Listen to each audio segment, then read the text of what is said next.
And this one is a competitive game where each player is going to have a different character with asymmetric abilities and different starting resources and tokens. And you're also going to get cards matching their color, with these cards coming in different levels. You'll be able to upgrade your character throughout the game to unlock those higher level cards and to also increase your hand limits. The game also includes a shared market as well as some shared trackers, which I will come back to in a second here. But the main board is going to be made up of a bunch of different pieces that interconnect like a puzzle, and each player is going to have a section that matches their color on one edge of the overall loop. There's also going to be both player pawns and neutral pawns out on these various boards, and they do come in different types, but the player pawns have to stay in their area on their side of the board, whereas the neutral pawns can move all around the perimeter and even be brought into a player's side of the board, which represents them becoming a follower of your society. As players play throughout the game, you're going to be acquiring these different alchemy tokens that you'll be unlocking,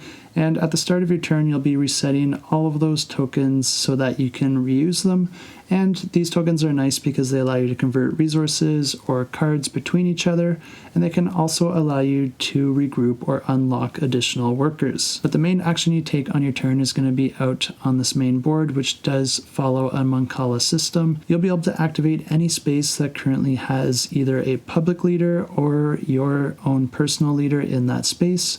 and the strength of the action of that space is going to be equal to the number of pawns there. Once you take the action of the location, you're then going to be picking up all the pawns at that location and then redistributing them one at a time down the different paths. And the cool thing here is that you can send them down different paths, and some pawns do have limitations onto the paths that they're allowed to follow, but you do have the goal of trying to get as many of those neutral followers into your section of the board. The reason for this is that it does earn you more victory points, and it does also make your actions stronger. And the different actions that you can perform is to gain resources, gain cards which will grant you with different bonuses, suits, and icons, and those can be used for different objective cards to gain different benefits. But you can also perform actions to upgrade your character by paying the coins and cards required, and also you can use actions for additional movements for pawns that may have been outside of the pawns that you actually used to perform the action. As I mentioned, the more pawns in an area, the more powerful that action is,